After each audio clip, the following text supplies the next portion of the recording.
तो दोस्तों आज हम देखने वाले हैं टॉप 50 प्रश्न।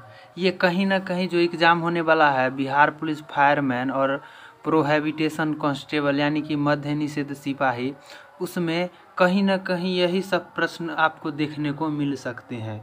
तो आज हम 50 क्वेश्चन करवाने वाले हैं। तो ये प्रश्न जो है बहुत ही महत्वपूर्ण है, तो इन सभी को बहुत ही ध्यान से देखिएगा। तो चलिए शुरू करते हैं कि क्वेश्चन है कुतुब मीनार किसने बनवाया था। आज का क्वेश्चन क्या है कि कुतुब मीनार जो है कुतुब मीनार, इसको कुतुब मीनार को किसने बनवाया था। तो कुतुब मीनार जो है कुतुबुद्दीन ऐबक, कुतुब मीनार को कुतुबुद्दीन ऐबक ने बनवाया था। तो इसका सही उत्तर हो जाएगा कुतुबुद्दीन ऐबक, सही उत्तर हो जाएगा। अगला प्रश्न है कि कुनैन किससे प्राप्त होता है। कुनैन जो होता है कुनैन वह किससे प्राप्त होता है। तो कुनैन जो होता है कुनैन वह सिनकोना से प्राप्त होता है। याद रखिएगा कुनैन किससे प्राप्त होता है, तो सिनकोना से कुनैन प्राप्त होता है। अगला प्रश्न है कि भारत में सर्वाधिक कॉफ़ी उत्पादक राज्य कौन सा है। भारत का वह कौन सा राज्य है जो सबसे ज़्यादा कॉफ़ी का उत्पादन करता है। तो भारत का वह राज्य कौन सा है, कर्नाटक। कर्नाटक में सबसे ज़्यादा कॉफ़ी का उत्पादन होता है, तो इतना याद रखना है। अगला प्रश्न है कि आत्महत्या की थैली किसे कहा जाता है। आत्महत्या की थैली बहुत ही वीवीआई प्रश्न है, एग्जाम का फेवरेट क्वेश्चन है ये कि आत्महत्या का थैली किसे कहा जाता है। तो लाइसोसोम, लाइसोसोम जो होता है लाइसोसोम, यह एक लाइसोसोम, इसे आत्महत्या की थैली कहते हैं। तो इतना बात आपको याद रखना है कि लाइसोसोम को आत्महत्या की थैली कहते हैं।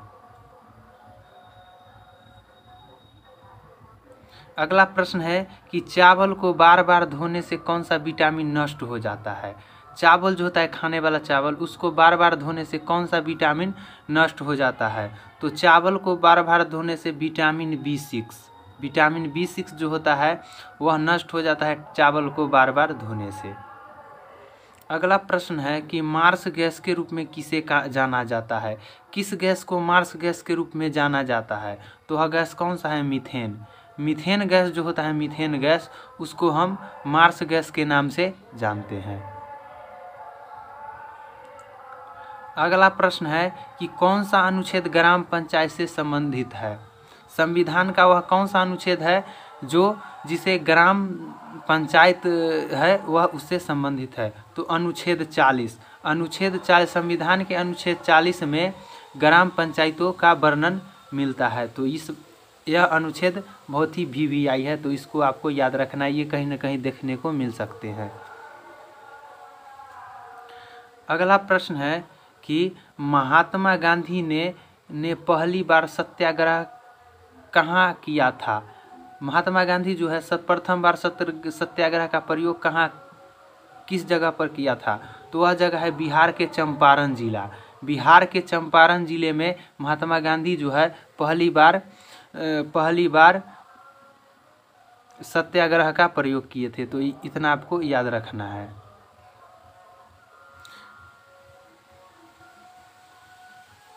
अगला प्रश्न है कि संपत्ति के अधिकार को मौलिक अधिकारों की सूची से किस संविधान संशोधन द्वारा हटाया गया।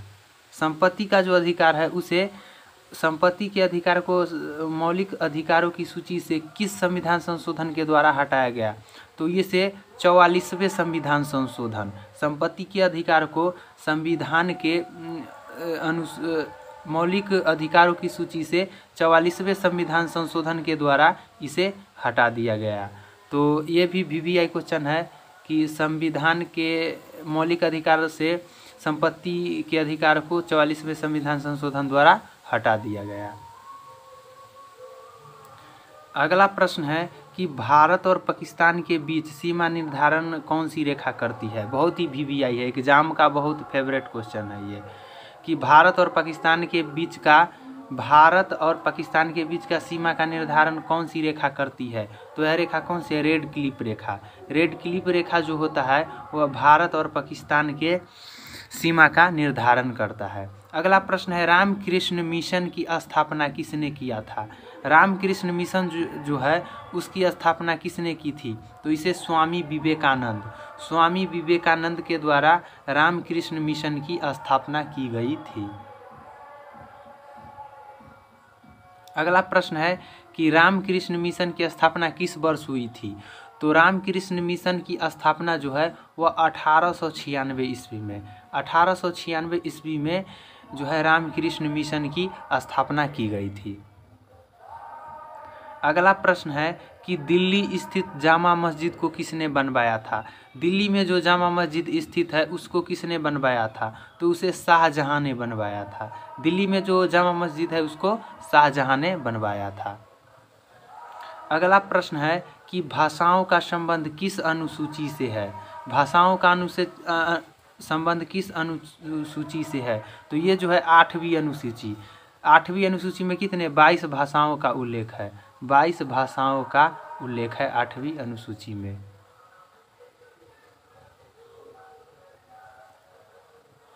अगला प्रश्न है कि पोलियो टीका को सर्वप्रथम किसने तैयार किया था। पोलियो का जो टीका होता है उसका जो है सर्वप्रथम किसने बनाया था। तो जॉन सल्क ने पोलियो की टीका बनवाया था। जॉन सल्क के द्वारा पोलियो का टीका बनवाया गया था। अगला प्रश्न है कि प्रसिद्ध चार मीनार कहाँ स्थित है। चार मीनार जो है चार मीनार वह कहाँ स्थित है। तो चार मीनार कहाँ स्थित है हैदराबाद में। हैदराबाद में चार मीनार स्थित है। अगला प्रश्न है कि समुद्र की गहराई मापने के लिए किस यंत्र का प्रयोग किया जाता है। तो समुद्र की गहराई मापने के लिए फैदोमीटर एक यंत्र है जिसके द्वारा समुद्र की गहराई मापा जाता है। अगला प्रश्न है कि फतेहपुर सीकरी का निर्माण किसने करवाया था। फतेहपुर सीकरी जो है उसका निर्माण किसने करवाया था। तो फतेहपुर सीकरी का निर्माण अकबर के द्वारा करवाया गया था। अगला प्रश्न है कि जोग प्रपात किस नदी पर स्थित है। जोग प्रपात जो होता है जोग प्रपात है वह किस नदी पर स्थित है। तो जोग प्रपात है शरावती नदी पर। जोग प्रपात किस नदी पर स्थित है। तो जोग प्रपात शरावती नदी पर स्थित है। अगला प्रश्न है कि इलेक्ट्रॉन की खोज किसने की थी। इलेक्ट्रॉन की खोज किसने की थी। तो इलेक्ट्रॉन की खोज जे थॉमसन के द्वारा। जे थॉमसन एक वैज्ञानिक थे जिसके द्वारा इलेक्ट्रॉन की खोज की गई थी।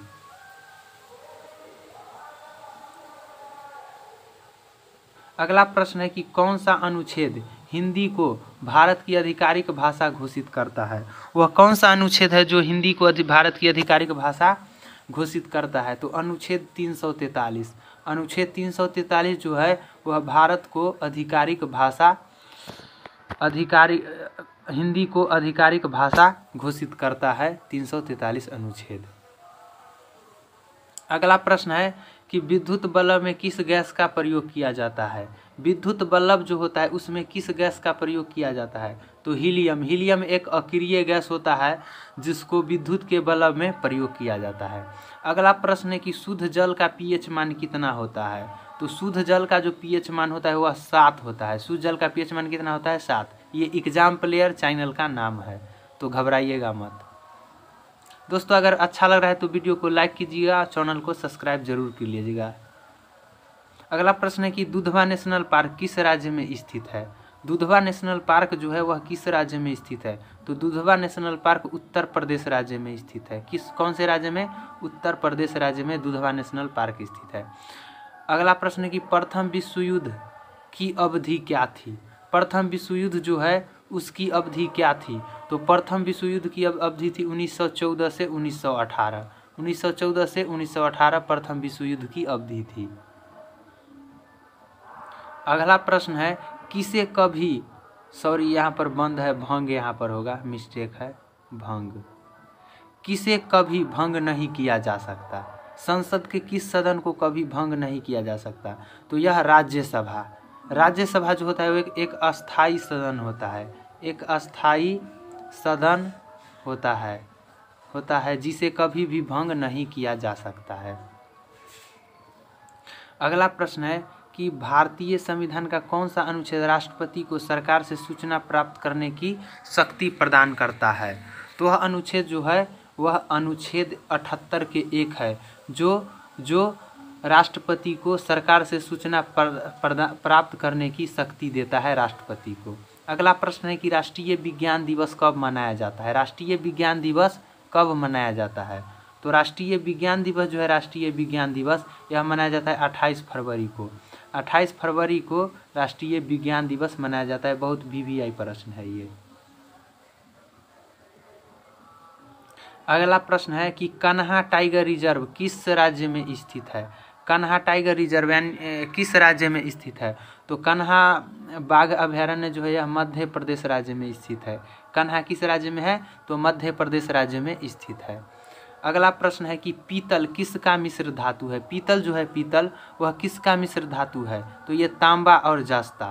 तांबा और जस्ता का मिश्र धातु क्या है, पीतल। अगला प्रश्न है GATT का मुख्यालय कहाँ स्थित है। GATT का मुख्यालय कहाँ स्थित है, गैट। तो ये GATT का मुख्यालय कहाँ पर है, जेनेवा में स्थित है। गैट का मुख्यालय कहाँ है, जेनेवा। अगला प्रश्न है कि विटामिन बी की कमी से कौन सा रोग होता है।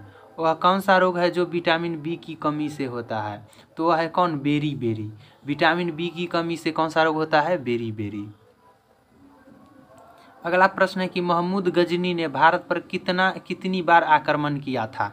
महमूद गजनी जो है वह भारत पर कितनी बार आक्रमण किया था, तो ये भारत पर 17 बार आक्रमण किया था, 17 बार। अगला प्रश्न है कि रॉकेट किस सिद्धांत पर कार्य करता है। रॉकेट जो होता है, रॉकेट वह किस सिद्धांत पर कार्य करता है, तो रॉकेट संवेग संरक्षण के सिद्धांत पर। रॉकेट किस सिद्धांत पर कार्य करता है, तो संवेग संरक्षण सिद्धांत पर रॉकेट कार्य करता है। अगला प्रश्न है कि भूकंप की तीव्रता किस यंत्र से मापी जाती है। तो भूकंप की तीव्रता जो है वह रिएक्टर स्केल से भूकंप की तीव्रता मापी जाती है। अगला प्रश्न है कि बंगाल में पाल राजवंश का संस्थापक कौन था। बंगाल में जो पाल राजवंश थे उसके संस्थापक कौन थे, तो पाल राजवंश के संस्थापक कौन थे, गोपाल। ये है एग्जाम प्लेयर चैनल, इसे सब्सक्राइब, लाइक और शेयर कीजिएगा। बंगाल में पाल राजवंश का संस्थापक कौन था, गोपाल था। अगला प्रश्न है कि दाब का SI मात्रक क्या है। दाब जो होता है, दाब उसका SI मात्रक क्या है, तो दाब का SI मात्रक होता है पास्कल। दाब का SI मात्रक क्या होता है, पास्कल होता है। अगला प्रश्न है कि धुआंधार झरना किस नदी के किनारे है। धुआंधार झरना जो है यह किस नदी के किनारे है, तो धुआंधार झरना जो है, धुआंधार झरना ये नर्मदा नदी के किनारे धुआंधार झरना स्थित है। अगला प्रश्न है कि कोबाल्ट किस विटामिन में पाया जाता है। कोबाल्ट जो होता है, कोबाल्ट यह किस विटामिन में पाया जाता है, तो विटामिन B12 विटामिन B12 में क्या पाया जाता है, तो कोबाल्ट पाया जाता है। अगला प्रश्न है कि थियोसोफिकल सोसाइटी की स्थापना किस वर्ष हुई थी। थियोसोफिकल सोसाइटी जो है उसकी स्थापना किस वर्ष हुई थी, तो 1882 ईस्वी में। 1882 ईस्वी में थियोसोफिकल सोसाइटी की स्थापना की गई थी। अगला प्रश्न है कि ब्रह्मांड में सबसे हल्का तत्व कौन सा है। ब्रह्मांड में सबसे हल्का तत्व कौन सा है, तो वह है क्या, हाइड्रोजन। हाइड्रोजन जो है पूरे ब्रह्मांड में सबसे हल्का तत्व है। अगला प्रश्न है भारत में मीठे पानी का विशाल झील कौन सा है। भारत में मीठे पानी का विशाल झील कौन सा है, तो वह क्या है, बुलर झील। बुलर झील जो है वह मीठे पानी का सबसे विशाल झील है भारत में।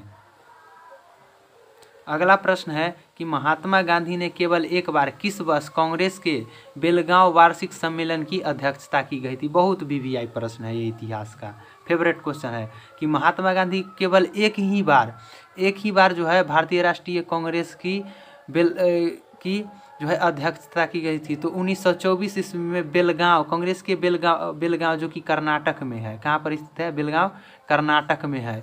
यह जो है कांग्रेस की अधिवेशन में 1924 ईस्वी में पहली बार, सिर्फ एक बार ही अध्यक्षता की थी। अगला प्रश्न है कि आवृत्ति का SI मात्रक क्या है। आवर्ती जो होता है आवृत्ति, उसका SI मात्रक क्या है, तो आवृत्ति का SI मात्रक क्या है, हर्ट्ज। हर्ट्ज जो है वह आवृत्ति का SI मात्रक है।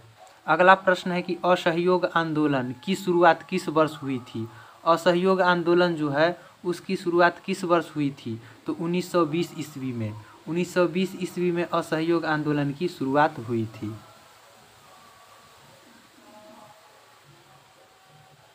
अगला प्रश्न है कि किस रक्त वर्ग में कोई एंटीबॉडी नहीं होता है। कौन सा रक्त समूह है जिसमें कोई एंटीबॉडी नहीं होता है, तो वह समूह कौन सा है, ए बी। रक्त समूह ए बी जो होता है, ए बी, उसमें कोई एंटीबॉडी नहीं पाया जाता है। अगला प्रश्न है कि भारत छोड़ो आंदोलन के समय वायसराय कौन था भारत के। भारत छोड़ो आंदोलन के समय भारत के वायसराय कौन थे, तो वो थे लॉर्ड लिनलिथगो। लॉर्ड लिनलिथगो जो है, लॉर्ड लिनलिथगो, ये जो है भारत छोड़ो आंदोलन के समय प्रथम वायसराय थे भारत के। अगला प्रश्न है कि पटना उच्च न्यायालय की स्थापना किस वर्ष हुई थी। पटना उच्च न्यायालय जो है, पटना उच्च न्यायालय, उसकी स्थापना किस वर्ष हुई थी, तो ये 1916 ईस्वी में। 1916 ईस्वी में पटना उच्च न्यायालय की स्थापना हुई थी, 1916 ईस्वी में।